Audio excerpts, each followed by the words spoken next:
मंडळी, असं सांगण्यात येत आहे की ठाकरेंच्या शिवसेनेकडून स्वीकृत नगरसेवक या पदासाठीची 3 नावं ही 25 फेब्रुवारीला जाहीर करण्यात येतील आणि तशी सूत्रांची माहिती आहे. पण त्या 3 जागांसाठी ठाकरेंच्या शिवसेनेत जवळजवळ 150च्या आसपास इच्छुकांची यादी असल्याचं बोललं जात आहे.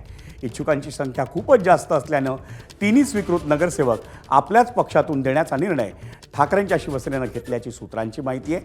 त्यात साईनाथ दुर्गे, अखिल चित्रे, माधुरी मांजरेकर, प्रमोद शिंदे, हेमंत दुधवडकर, कैलास पाठक आणि विजय कामठेकर यांच्यासह अनेक नावं असल्याचं सांगितलं जातं.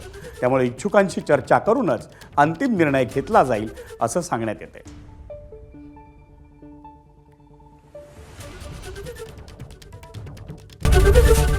एबीपी माझा, उघडा डोळे बघा नीट.